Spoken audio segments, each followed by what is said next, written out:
Goeienaand, good evening, fellow South Africans and citizens of the world.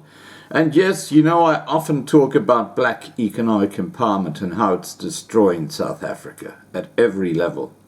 Well, I got an email from Carol, and it basically confirms what I'm talking about. This is happening to small businesses across South Africa. This is why the business sector are fleeing South Africa. They're leaving. They're the people who generate the tax revenue. They're going. They're gone, a lot of them. That's why the tax revenue is getting so bad in South Africa. That's why the rand is going to go to junk, because there's nothing supporting it. That's why the country is in a state of collapse right now. Let me tell you the story. This is a very personal story relating to Carol's family. She says, I hope you had a very good Christmas, and I hope that you will have a wonderful 2020. I'm sure that will not be difficult for you since you are not in South Africa.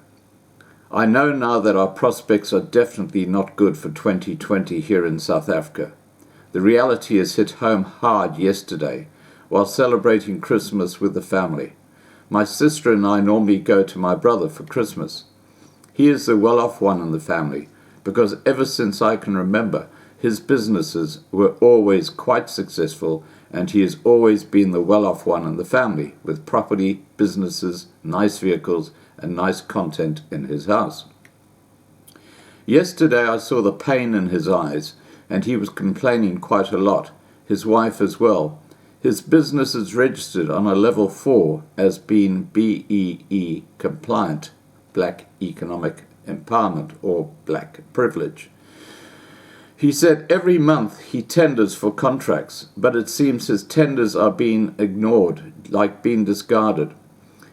Why they've been discarded, just for people who don't understand BEE, there are different levels of BEE, and BEE 4, level 4, means that you've got a higher complement of a white staff than you should have, or you don't have a black director who owns 51% of your company, and you've just had to rope them in to become BEE compliant.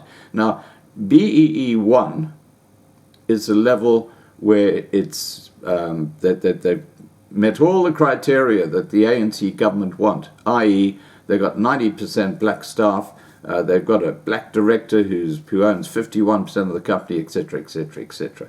So when you're BEE 4, you're at a disadvantage because you've got black managers who are looking at your tender, says, BEE 4, in the bin.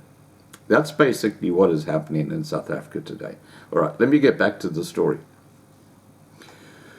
She says, her brother says, the local government invites white-owned businesses to apply for tenders, but that is how far it goes. He has now basically given up applying for tenders, which has affected his income and business tremendously. He says he only has made 30% of the previous year's income this year. His wife now has to resort to working for a company just to pay the bills, and things are very tight with them financially, in such a way that he has to sell his assets now. I really fear for them, because what myself and my kids have gone through the last 10 years, I do not wish on my worst enemy, just to try and keep things sort of normal and have a place to stay and food on the table. Myself, I have given up hopes and dreams of being well off. It's just a matter of survival in the jungle at the moment. You are 100% right. BEE is destroying us, everyone here in South Africa. I really do not see how things can be better anytime soon, and I'm bracing myself for one rocky ride, not only in 2020, but for the rest of my life. I do not know how things will end up for my children and their children in the future. I told my son the best advice I have for him is not to concentrate on anything in South Africa, because nothing can be trusted as rock solid and secure here. Look at what happened to Richards Bay, for instance. I told him the best advice is to try and hunt for a way to earn dollars or pounds or euros, even though we live in South Africa. Our only hope to secure the future is to look outside of South Africa somehow. I believe it is possible, using technology called computers and the internet.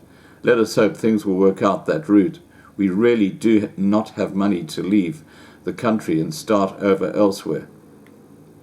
I'm actually fearful in many ways for the future of all of us in South Africa. Please pray for me as well. On the 6th of January 2020, I have to go for a full hysterectomy. Unfortunately, I do not have private medical aid, and I will have to rely on the service of Charlotte Maxeke Hospital. All I can do is pray that the operation is successful and that I make it out alive. I am too young to die this way. This is the tragedy of living in South Africa. And this is why I talk about extreme persecution, which really is moved into genocide of the white population in South Africa. You know, the way they're being treated in the hospitals, by the police, just absolutely shocking. It's one of the issues I'm going to be talking about this Sunday with Muzi. Now, Muzi, for those of you who don't know, he's a black fellow. He's quite right-wing thinking, but, you know, he's a very smart guy. And we're going to be talking about what happened in South Africa in 2019, a reflection. And part of what we're talking about here will come into the conversation. So remember, Sunday night, 8 p.m. Johannesburg time. Okay, so getting back to Carol's story, says, you know, let me tell you something. This, in a nutshell, I am at pre-cancer stage and I have no choice to have this operation. Otherwise, I will die anyway. I've been waiting 9 months for this operation to happen, since March 2019 when the first tests were done.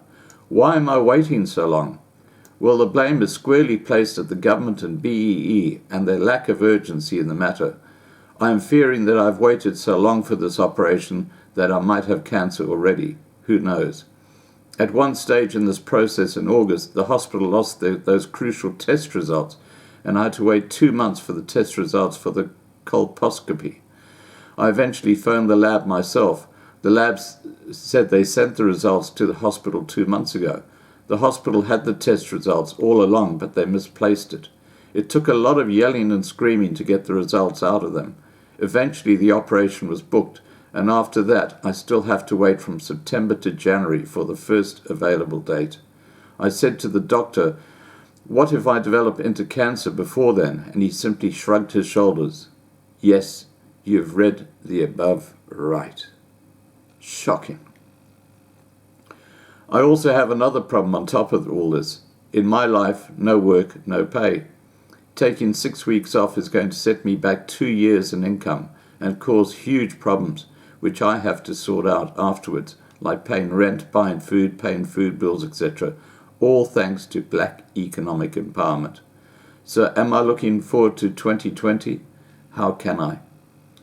Thank you for all that you're doing for us here in South Africa. Please keep up your good work, and I will be loyally watching all your videos in 2020. Well, Carol, look, my thoughts and my prayers go out to you and your extended family. I know it's shocking what's happening in South Africa. I really think it's time that the white population started looking at setting up their own area in South Africa and letting these ANC goons just implode. Clearly, they are culturally and intellectually incapable of running a government. They couldn't fight themselves out of a paper bag, quite honestly. All right, guys, please remember to subscribe to be kept informed. Ring the bell for the updates. Please like this video. Please share this video. And above all, stay safe. Bye for now.